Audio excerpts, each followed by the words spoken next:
Greetings, members, one and all of the Salivation Nation, illustrating inflation with silver. Let's explore.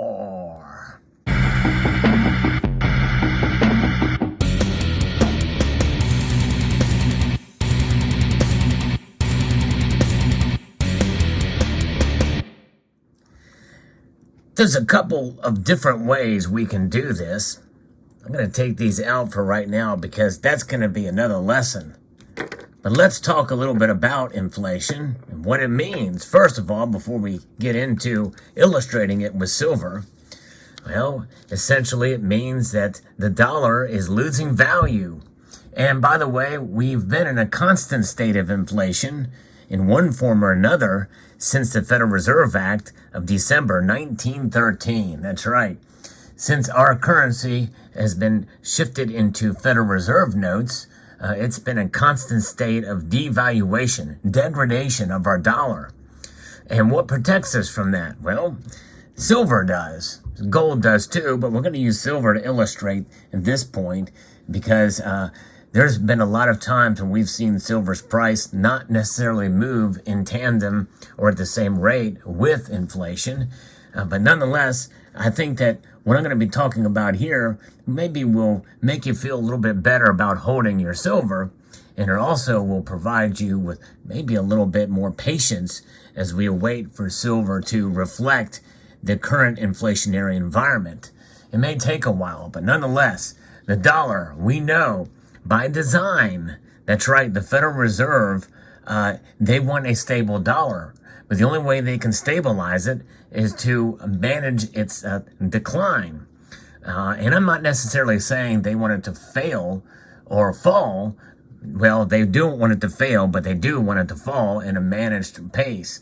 And that target is 2%, which is really, when it's all said and done, not a good thing, that's for sure.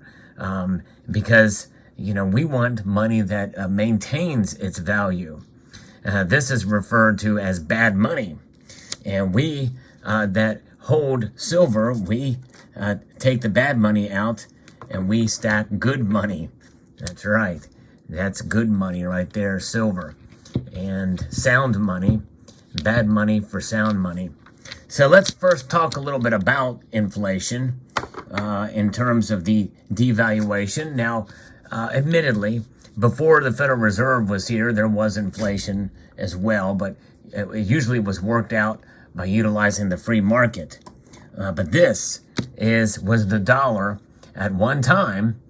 This was our dollar, and it was silver. And so these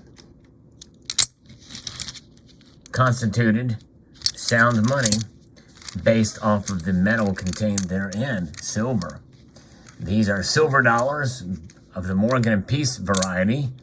And when you look at these dollars, we know that there's a huge difference between what these are and what this is. You tell me which one you would rather have to illustrate the point. This type of dollar or this type of dollar. They both have the same exact denomination on it. They both are from the United States of America. One's a little bit older than the other. But nonetheless, most people would definitely say they want this dollar because it's worth a whole lot more than $1 these days because of the metal contained therein. Now, the other aspect of it is that it is a coin and it does have some numismatic value, although very slight for these types of coins. But aside from that, just the pure silver content alone makes these worth much more, which tells us something that silver indeed is a better wealth preserver than a paper note. Now, the date on this paper currency is 2017. And so the silver price in 2017 was still much more than $1.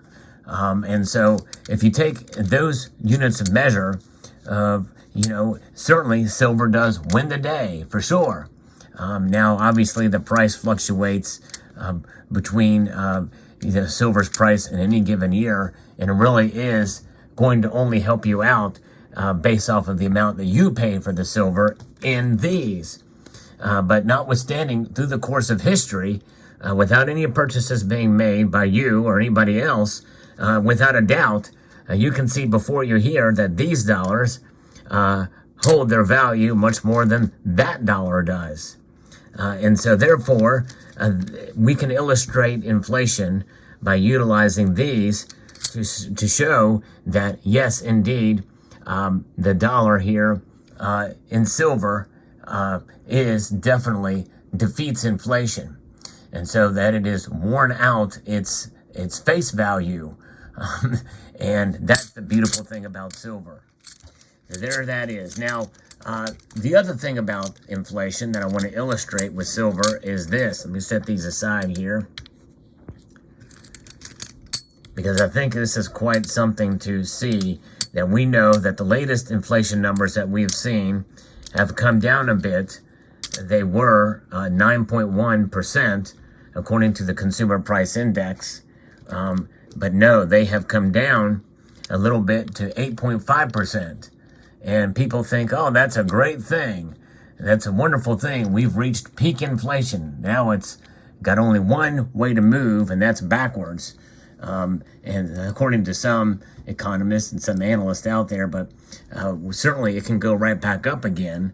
But even if it doesn't go back up again, there's still room for it to move down and still be worse. I'm going to illustrate that point to you here now.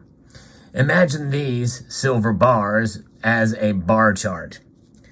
And let's say that inflation here is measured at 3%. One for each ounce, or 3 ounces. And then you have the next month where it's measured and it goes to 6%. That's a pretty big climb, right? And then you have the next month that it comes in, and silver's goes up to, there's 9% inflation. So what is going to happen if the next month the inflation numbers come back down to 6%? That's a pretty dramatic decrease. Pretty dramatic decrease indeed from the previous month. But look at where the baseline is. There's the baseline. But that's not reality, folks. And by the way, we're going to use official numbers here. I'll get to what inflation really means in a moment, because it's not just these official numbers. But if it goes down, this seems like it's a good thing, right? But that's the wrong baseline, because in reality, the truth is that this 6% is on top of that 3%. Okay? And this 9% is on top of that now 9%. It just keeps building and building and building, really, where that is from year over year. And that's just it. Now, this is a measure from year over year, so this is a wrong way to look at it, as far as you have to look at this as a prior year. And this is, I should have mentioned that, this is coming in from the previous year and the previous year and so forth. And so let's say over here it's down to 6%, and let's say a year ago it was at 6%, right? If it was at 6% a year ago, that means in reality, if we move this over here and shuffle around a little bit, it's really 12%. That's really 12% inflation, because it is based off of year-over-year measure. And so that is really how you measure it. So it's actually worse than the previous month by 3%. And case in point, the previous and most recent, as I record this video, the most recent numbers that have come out from the Consumer Price Index show it at 8.5%, a drop of 0.6 of a percentage point from the June numbers. But if we go back to July of 2021, it was at 5.4%. So you must add 5.4% on top of 8.5%. It's year over year. That means we're looking at 13.9% inflation, because that's when inflation really started to hit. So it's just on top of the previous year. That's 13.5% if you add those two numbers together, which in reality we should be doing because it's getting worse. Now, the best thing we can say about it is the rate of inflation has slowed a little bit, but that doesn't really help the average American, and that was mainly due to fuel cost. And that takes us to the third illustration about using silver to illustrate inflation. Let's get this silver out of the way, and let's get this silver back into the mix. These are American Silver Eagles, and I'm going to show you some privately issued bullion pieces as well here too. In contrast, privately issued bullion silver pieces right here along with silver. Now, this is another illustration of inflation. The official numbers average out at 8.5%. But in reality, when you measure other volatile activities such as food, gas, and the like, it's well above 11, 12, 13% year over year, just on those metrics alone. And so there's different things, there's different measures and different ways that it can hurt different people. And so this is the case here with silver. We have silver is not immune from inflation when you go to buy your silver. For various different reasons, silver prices have gone up above and beyond spot, and they have been going up for the last year and a half, 2 years. Well over 2 years now, because of the great demand, and also the cost of production has gone up. So privately issued rounds, are in the neighborhood between $3-4 an ounce over spot in most cases today. There are some exceptions and some deals out there if you buy larger bars and the like, but that's about the average. Where there was not a long time ago, it wasn't that long ago when the premiums for silver above spot were roughly under $2 for privately issued bullion pieces, or what's known as generic silver.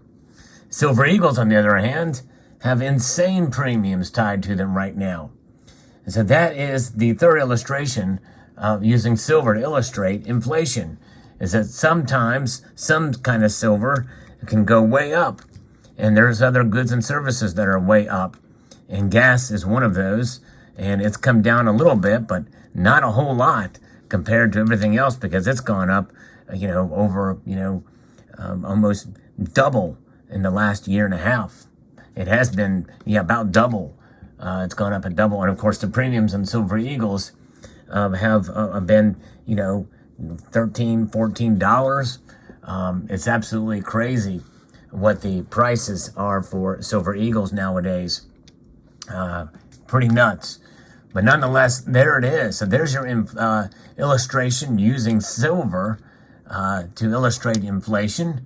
Let me know what your thoughts are, and understand that in the end, when it's all said and done, silver's going to have a turnaround, I believe, and that turnaround is going to mean that we're going to see silver start to reflect inflation in terms of the spot price. How that will look and what the price will be, I really don't know, but I think we're probably looking at north of where we were at last year. So likely probably close to 30 is my guess, and that's kind of what I'm still thinking where it's going to possibly go before the end of the year, or what have you. In fact, that was my prediction at the beginning of the year. I'm sticking with it, although I think we may see some downward movement in the metal before then. But nonetheless, one thing is for sure, this metal, in a sense, when you count premiums, it's almost inflation-proof. I won't say it's exactly inflation-proof, but it is almost. And I think it's just a matter of time before we see it start to kind of shine again.